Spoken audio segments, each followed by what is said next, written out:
Good morning, students. This is Om sir, and you are watching Om's online English classes. Students, आज Indian civilisation and culture का तीसरा भाग जो है वह लेकर के हाजिर हूँ। 15 पैराग्राफ तक जो है वह डिस्कशन जो है वह हो चुका है और 16वें पैराग्राफ से आगे की स्टोरी जो है वो आज जो है वह होगी। तो आप लोग जो है वह अपना अपना बुक निकाल कर या फिर इस वीडियो को ध्यान से देख करके इस 16वें पैराग्राफ पर जो है वह कंसंट्रेट करेंगे। 16वां पैराग्राफ कहता है, 15वें पैराग्राफ पे थोड़ा सा हम लोग ध्यान दे देते हैं। 15वें पैराग्राफ में लास्ट में हमने पढ़ा था कि जिस प्रकार से पश्चिमी सभ्यता ने जो है वह भौतिक चीज़ों की खोज की है, ठीक उसी प्रकार जिस प्रकार के कह सकते हैं कि वंडरफुल यानी कि आश्चर्यजनक खोज जो है वह पश्चिमी सभ्यता ने जो है वह मटेरियल्स थी इन थिंग्स, मटेरियल यानी कहने का मतलब है भौतिक चीज़ों की खोज जो है वह की है। ठीक उसी प्रकार हिंदुत्व ने जो है वह धर्म के क्षेत्र में, आध्यात्म के क्षेत्र में और आत्मीयता के क्षेत्र में जो है वो खोज वो की है। इससे आगे 16वां पैराग्राफ जो है वह कहता है, but we have no eye for this great and fine discoveries. लेकिन भारत ने जो हिंदुत्व के क्षेत्र में ये जो फाइन डिस्कवरीज़ की है, इन्हें देखने के लिए हमारे पास आंखें नहीं है, यानी ये हमें नहीं दिखती है। But we have no eye for this great and fine discoveries, यानी भारत ने जो आध्यात्म के क्षेत्र में, जो धर्म के क्षेत्र में, जो आत्मीयता के क्षेत्र में जो डिस्कवरीज़ की हैं, इन्वेंशंस किए हैं, उनको हम देख नहीं पाते हैं। उन्हें देखने के लिए हमारे पास आंखें नहीं हैं। We are dazzled by the material progress of the western science has made, यानी पश्चिमी विज्ञान ने जो मटेरियल प्रोग्रेस किया है, जो भौतिक उन्नति की है, उससे हमारी आंखें जो है वो चौंधियाई हुई है। हम लोग चकाचौंध हैं। वी आर डैज़ल्ड का अर्थ होता है चकाचौंध होना। डैज़लिंग लाइट आप समझते होंगे, चकाचौंध वाली रोशनी। तो we are dazzled by the material progress, यानी भौतिक उन्नति से हमारी आंखें चौंधियाई हुई है। इसलिए हमें भारत के द्वारा की गई धर्म के क्षेत्र में, आध्यात्म के क्षेत्र में की गई उन्नति नज़र नहीं आती है। I am not enamoured of that progress, और मैं इस उन्नति से बिल्कुल भी आह्लादित या बिल्कुल भी अति आनंदित नहीं हूँ। ये कहना है गांधी जी का कि जो मटेरियल प्रोग्रेस पश्चिमी देशों ने किया है, जिससे कि हमारी आंखें चौंधियाई हुई है, उन प्रोग्रेस से मैं बिल्कुल भी अति आनंदित नहीं हूँ। इनफैक्ट, दरअसल या वास्तव में, इट ऑलमोस्ट सीम्स एज, ऐसा प्रतीत होता है, एज दो, मानो, एज दो और एज इफ़ भी जो है वह सेम जो है वह टर्म है, जो कि एज दो की तरह ही इसका अर्थ होता है मानो, और ये सपोजिशनल सेंटेंस में यूज़ होने वाला टर्म है। एज दो गॉड इन हिज विजडम, यानी ईश्वर ने अपनी बुद्धिमानी से हैज़ प्रिवेंटेड इंडिया, भारत को रोका है। फ्रॉम, प्रिवेंट का अर्थ होता है रोकना, और इसी के लिए फ्रॉम का प्रयोग करते हैं। प्रिवेंट के साथ फ्रॉम का प्रयोग होता है। तो दरअसल ऐसा लगता है, ऐसा प्रतीत होता है, मानो ईश्वर ने अपनी बुद्धिमानी से, अपने विवेक से, हैज़ प्रिवेंटेड इंडिया, भारत को रोका है, from progressing along those line, यानी उन मार्ग पर चल करके उन्नति करने से, विकास करने से, मानो भगवान ने ही जो है वह भारत को रोके रखा है कि भारत जो है वह भौतिक चीज़ों या फिर कह सकते हैं कि मशीनरीज़ के इन्वेंशन पर बल न दे करके वो नैतिक चीज़ों का विकास करे। मानो भगवान की ही कृपा रही है कि हमें जो है वह उन लाइन पर चल कर के, उन मार्ग पर चल कर के उन्नति करने से हमें रोका हो, progressing along those lines, so that, ताकि it might fulfil its special mission of resisting the onerous of materialism. Onerous कहते हैं काफ़ी ज़्यादा मात्रा में प्रवाह को, ऑनरस ऑफ मटेरियलिज्म, यानी ताकि जो है भारत अपना जो है वह ख़ास मिशन जो है वो पूरा कर सके। और वो ख़ास मिशन कौन सा है? तो of resisting the onerous of materialism, यानी भौतिकवाद के प्रवाह को रोकना, भौतिकवाद के प्रवाह को रोकना है ना। ये जो स्पेशल मिशन है भारत का, उसमें कामयाब हो सके, इसलिए भगवान ने अपने स्वविवेक से भारत को उन लाइन पर चल कर के उन्नति करने से रोके रखा है, ऐसा लगता है। After all there is something in Hinduism, Hindutva में दरअसल कुछ बात तो है, that has kept it alive up till now, जिसने कि इसे अब तक जीवित रखा है, इसको अब तक बचाए रखा है। इट हैज़ विटनेस्ड, इसने देखा है, अपनी आँखों से देखा है। इट हैज़ विटनेस्ड, विटनेस का अर्थ होता है साक्षी होना, यानी एक तरीके से कह सकते हैं कि गवाह होना। इट हैज़ विटनेस्ड, इसने देखा है the fall of Babylonian, Babylonian Mesopotamia की सभ्यता को कहते हैं, याद रखेंगे। बेबीलोनियन सिविलाइजेशन की बात यहाँ पर हो रही है कि इसने बेबीलोनियन सभ्यता का अंत देखा है। सीरियन यानी सीरिया की सभ्यता का अंत देखा है। पर्सियन यानी कि पारसी लोगों की सभ्यता का अंत देखा है। इजिप्टियन सिविलाइजेशन, और इसने मिस्र की सभ्यता का भी अंत देखा है। कास्ट लुक अराउंड यू, अपने आसपास नज़र डालिए। कास्ट का अर्थ यहाँ पर डालने से है। कास्ट यहाँ पर समझ सकते हैं, ये जाति के लिए यूज़ नहीं हुआ है, क्योंकि कास्ट का स्पेल जाति के लिए हम लोग लिखते हैं CASTE, कास्ट। तो यहाँ ये कास्ट जो है डालने के अर्थ में है। कास्ट लुक यानी नज़र डालना, और कास्ट वोट भी हम लोग लिखते हैं, वोट डालने के लिए भी कास्ट का प्रयोग करते। कास्ट वोट यानी वोट डालना, इसका V1 V2 और V3 सेम होता है, तो ये इम्पॉर्टेंट वर्ड है। कास्ट लुक अराउंड यू, अपने आसपास नज़र डालिए। वेयर इज़ रोम, रोम कहाँ है? And where is Greek, Greek कहाँ है? यानी इनकी सभ्यता कहाँ है, कहाँ चली गई, सबका अंत हो गया। Can you find today anywhere, क्या आपको कहीं भी दिखता है, मिलता है? The Italy of given, given जो है वो एक ब्रिटिश हिस्टोरियन थे, तो उन्होंने इटली के बारे में जो है वह काफ़ी कुछ, इटली के इतिहास के बारे में, इटली की सभ्यता के बारे में काफ़ी कुछ अपने रचनाओं में, अपने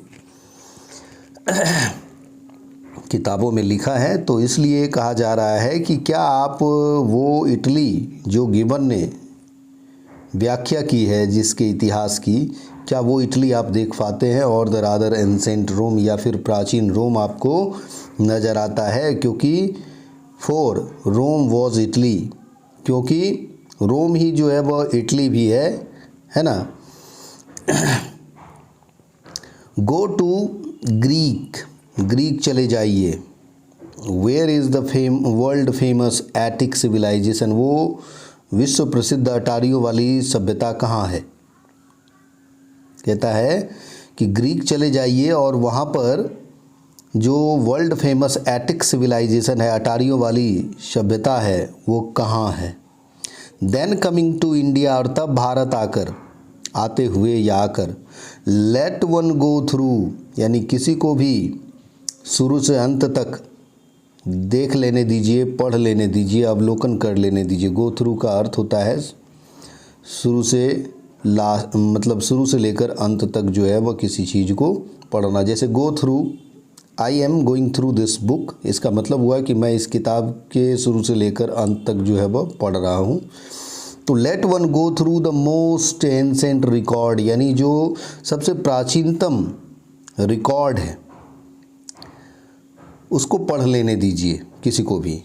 लेट वन गो थ्रू, ये इम्परेटिव सेंटेंस है। Let one go through the most ancient records and then look around you, और तब अपने आसपास देखिए, मिलान कीजिए कि जो मैंने पढ़ा है क्या वैसा जो है वह भारत है। And you would be constrained to say, और आप यह कहने को मजबूर हो जाएंगे। कॉन्स्ट्रेंट का अर्थ है यहाँ पर मजबूर होना, कंपेल्ड कह सकते हैं। यू वुड बी कॉन्स्ट्रेंड टू से, आप यह कहने को मजबूर हो जाएंगे। Yes I see here ancient India still living, हाँ मैं प्राचीन भारत को अभी भी यहाँ पर जीवित, अभी भी जिंदा देख सकता हूँ, देख पाता हूँ।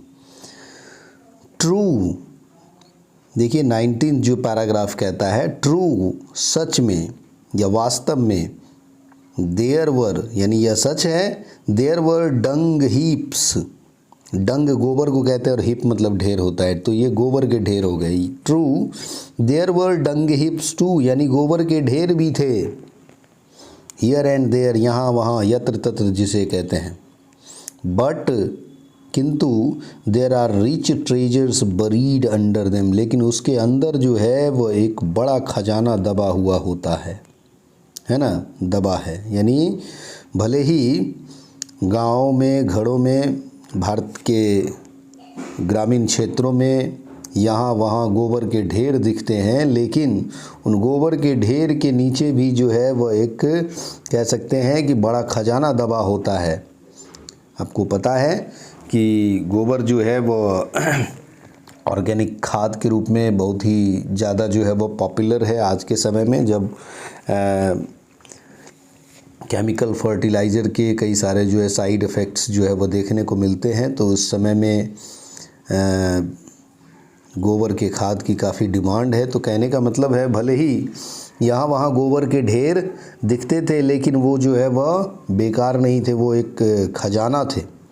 And the reason why it has survived, और जो कारण है कि जो यह अब तक सर्वाइव किया हुआ है, बचा हुआ है, इज़ दैट, यानी भारत की जो सभ्यता है वो अब तक सर्वाइव की है, अब तक जीवित है, अब तक बची हुई है। इज़ दैट, उसका कारण ये है, the and which Hinduism set before it, जो एक सीमा निर्धारित की थी हिंदुइज़्म ने अपने आगे, was not development along material, वो भौतिकता के मार्ग पर चल करके विकास करना नहीं था, बट स्पिरिचुअल लाइंस, बल्कि आध्यात्म के मार्ग पर चल करके विकास करना था। इसलिए भारत की सभ्यता जो है वो बची रही, सरवाइव की, जिंदा है। आवर सिविलाइजेशन, आवर कल्चर, यानी हमारी जो सभ्यता है, हमारा जो संस्कृति है, हमारा जो स्वराज है, depend not on multiplying our wants, याद रखिएगा डिपेंड के साथ ऑन भी लगता है और ऑपन भी लगता है। Depend not on multiplying our wants, यानी हमारी सभ्यता जो है, हमारा जो स्वराज है वो निर्भर करता है not on multiplying our wants, यानी हमारे इच्छाओं की वृद्धि पर नहीं, बल्कि not on multiplying our wants self indulgence, यानी कि खुद में तल्लीन रहना, लिप्त रहना, इस पर निर्भर नहीं करती है। बट ऑन रिस्ट्रिक्टिंग वांट्स, बल्कि यह जानबूझ करके अपनी इच्छाओं पर लगाई गई कह सकते हैं रोक या निषेध या फिर नियंत्रण पर जो है वह निर्भर करता है। यानी हमारी सभ्यता जो है वो इच्छाओं की वृद्धि या सेल्फ इंडल्जेंस जिसको कहते हैं, अपने आप में तल्लीन रहना, उस पर निर्भर नहीं करती है, बल्कि रिस्ट्रिक्टिंग वांट्स यानी कि इच्छाओं के दमन पर जो है वह निर्भर करती है, जिसको कि हम लोग सेल्फ डिनायल कहते हैं।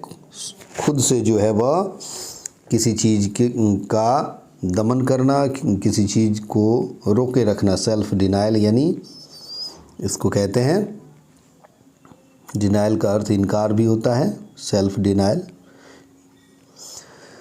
European civilization is no doubt suited for the Europeans. पहले भी ये चीज़ पढ़ चुके हैं कि यूरोपियन सिविलाइजेशन जो है इसमें कोई संदेह नहीं कि यह यूरोपीय लोगों को जचता है, but it will mean ruin for India, लेकिन इसका मतलब भारत के लिए बर्बादी होगा। यानी वेस्टर्न सिविलाइजेशन यानी कि यूरोपियन सिविलाइजेशन जो है वह यूरोपीय लोगों के लिए उपयुक्त है, लेकिन भारत के लिए इसका मतलब बर्बादी ही होगा। If we endeavour to copy it, अगर हम इसे कॉपी करने का, इसकी नकल करने का जो है वह दुस्साहस करते हैं। एंडीवर का अर्थ दुस्साहस होता है। This is not to say that we may not adopt and assimilate. This is not to say that we may not adopt and assimilate, यानी यह जो है वह कहने का तात्पर्य नहीं है कि हम जो है वह अडॉप्ट नहीं कर सकते, एसिमिलेट नहीं कर सकते।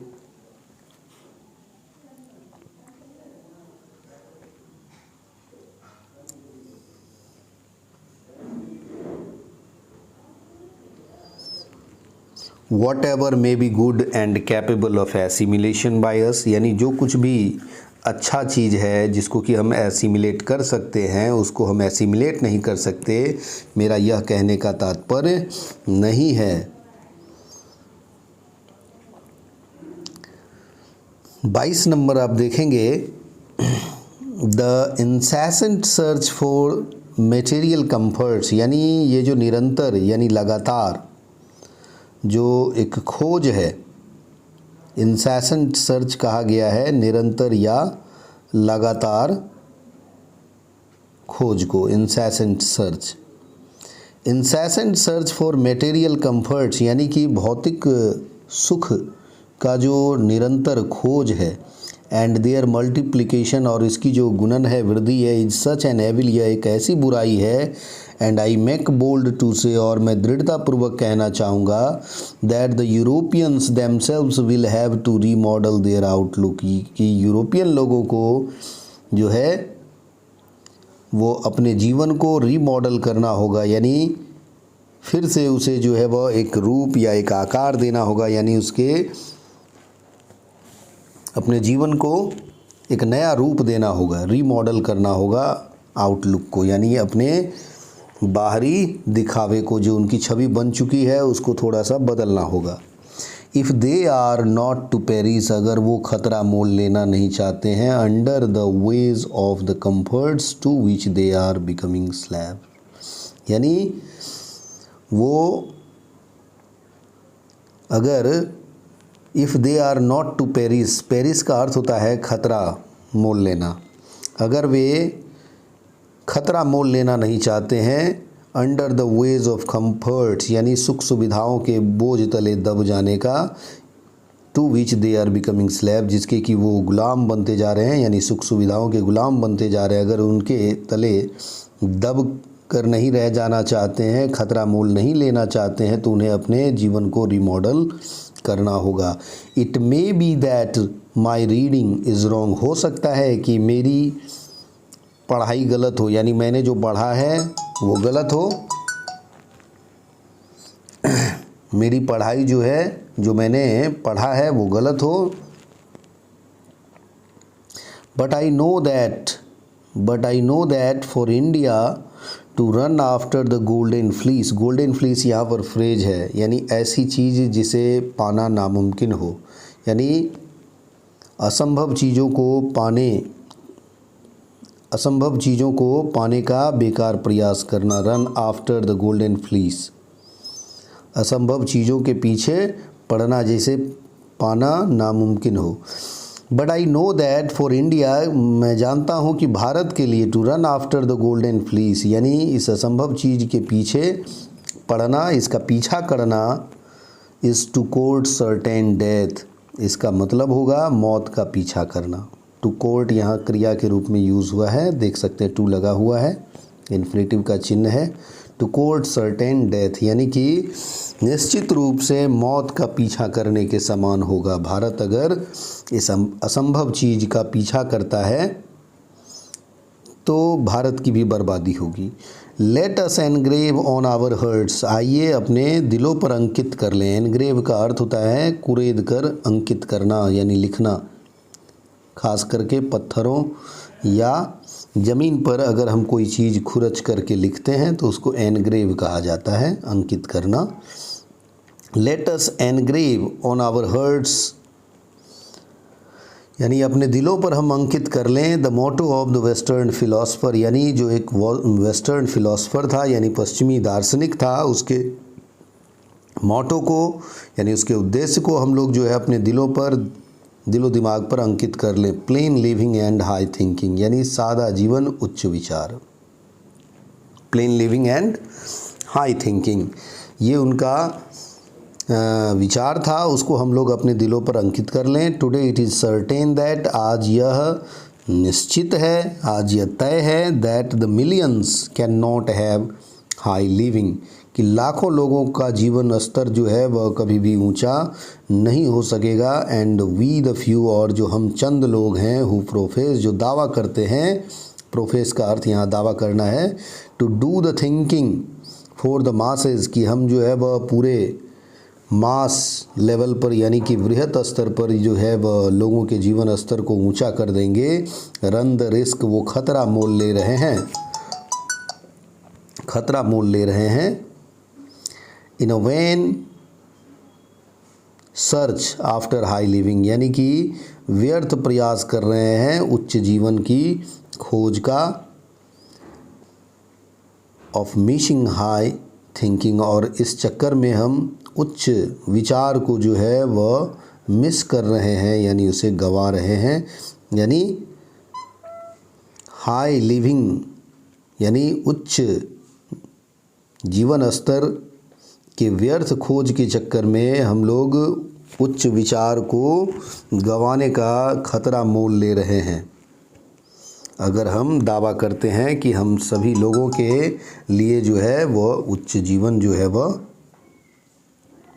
प्राप्त कर लेंगे। सिविलाइजेशन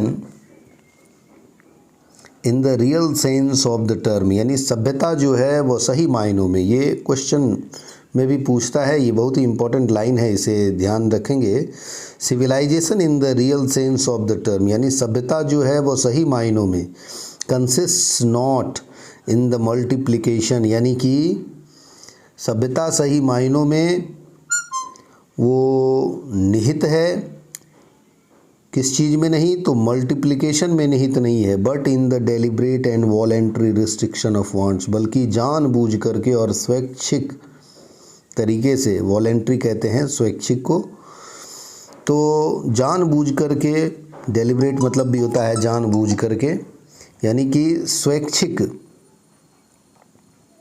जो रिस्ट्रिक्शन ऑफ वांट्स है यानी इच्छाओं का दमन है, प्रतिरोध है, उसमें निहित है हमारा जो है वह सिविलाइजेशन। यानी सिविलाइजेशन जो है वह सही मायनों में वो कंसिस्ट नहीं करती है इच्छाओं के गुणन में, बल्कि जानबूझ करके इच्छाओं के दमन में या इच्छाओं के कह सकते हैं कि निषेध में जो है वह सिविलाइजेशन जो है वो निहित होती है। This alone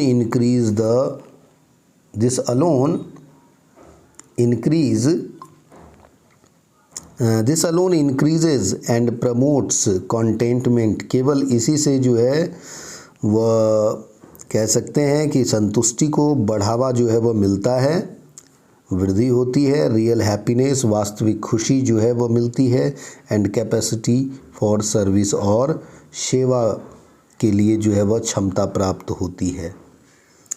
a certain degree of physical harmony and comfort is necessary, Gandhi ji के मुताबिक एक निश्चित सीमा तक जो भौतिक सुख सुविधाएं हैं वो आवश्यक भी है, बट एवर वो सर्टेन लेवल या लिमिट कह सकते हैं, किंतु एक निश्चित सीमा के ऊपर इट बिकम्स अ हिंड्रेंस, यह एक बाधा या रुकावट हो जाती है, इंस्टेड ऑफ हेल्प, मदद के बजाय।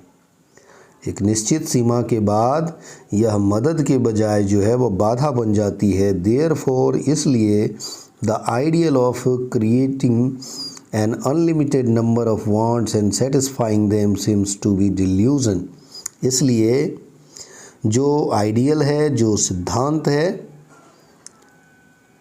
N unlimited number of wants यानी असीमित इच्छाओं की वृद्धि का जो आइडियल है, सिद्धांत है, एंड सेटिस्फाइंग देम और उन्हें फिर संतुष्ट करने का जो सिद्धांत है, वो एक भ्रम नज़र आता है, एंड स्नेयर यानी एक जाल नज़र आता है। The satisfaction of one's physical needs यानी किसी के भौतिक आवश्यकताओं की जो पूर्ति होती है, even the intellectual needs of one's narrow self must meet at a certain point dead stop. The satisfaction of one's physical needs यानी किसी की भी जो भौतिक आवश्यकताएं होती है उसकी पूर्ति must meet at a certain point dead stop यानी एक निश्चित बिंदु पर आकर के उसमें है ना रोक लगना अनिवार्य है, यानी कहने का मतलब पूर्ण विराम उसमें लगना अनिवार्य है, उसका अंत होना अनिवार्य है। Even the intellectual needs of one's narrow self यहाँ तक कि जो बुद्धिजीवी हैं उन्हें भी जो है वह इस तरह के नारो सेल्फ की यानी कहने का मतलब अपनी ज्ञान, अपनी बुद्धि है ना, अपनी जानकारी को जो है वह एक पूर्ण विराम जो है वह लगाना होता है। बिफोर इट डीजेनरेट इससे पहले कि उसका जो है वह पतन हो जाए, डीजेनरेट हो जाए, है ना। डीजेनरेट कहते हैं किसी चीज़ में ह्रास या कमी को आना यानी गिरावट आना। Before it degenerates into physical and intellectual voluptuousness यानी इससे पहले कि वो भौतिक और बौद्धिक जो है वह लोलुपता में उसकी गिरावट हो जाए, इससे पहले जो है वह एक बुद्धिजीवी को भी जो है वह अपने ज्ञान पर अंकुश जो है वह लगाना होता है। ए man must arrange his physical and cultural circumstances so that यानी एक व्यक्ति को जो है वह अपने फिजिकल और कल्चरल सर्कमस्टेंसेस यानी कि जो भौतिक और जो सांस्कृतिक परिस्थितियां हैं उसको अरेंज करना चाहिए यानी उसमें समन्वय रखना चाहिए। So a man must arrange his physical and cultural circumstances so that they do not hinder him in his service of humanity on which all his energies should be concentrated यानी एक व्यक्ति को अपने भौतिक और सांस्कृतिक जो सर्कमस्टेंसेस हैं, परिस्थितियां हैं, उनमें समन्वय बिठाकर रखना चाहिए ताकि दे डू नॉट हिंडर हिम ताकि वो उसे बाधित ना करें इन हिज सर्विस ऑफ ह्यूमैनिटी यानी मानवता की जो सेवा है उसमें उसको बाधा ना पहुंचाए, रुकावट न बने। On which all his energy should be concentrated जिस पर कि उसकी सारी ऊर्जा जो है वह कंसंट्रेट होनी चाहिए यानी ह्यूमैनिटी की जो सेवा है उसमें उसका अपना सारा ऊर्जा जो है वो लगाना चाहिए, इसमें कोई बाधा या रुकावट ना हो। इस तरीके से किसी भी व्यक्ति को अपने भौतिक और सांस्कृतिक परिस्थितियों के बीच समावेश या समन्वय जो है वो करना चाहिए। तो इस तरीके से यह स्टोरी जो है वो समाप्त हुई और जो अब इसका ऑब्जेक्टिव क्वेश्चन आंसर होगा वो आप लोगों को PDF के ज़रिए जो है वो दे दिया जाएगा और जो इसके 100 टाइप क्वेश्चंस भी पूछे जाते हैं और साथ में समरी भी 5 नंबर का पूछा जाता है वो भी आप लोगों को PDF के ज़रिए जो है वह भेज दिया जाएगा। और स्टोरी इस तरीके से समाप्त हो गई। तो आज के लिए बस इतना ही।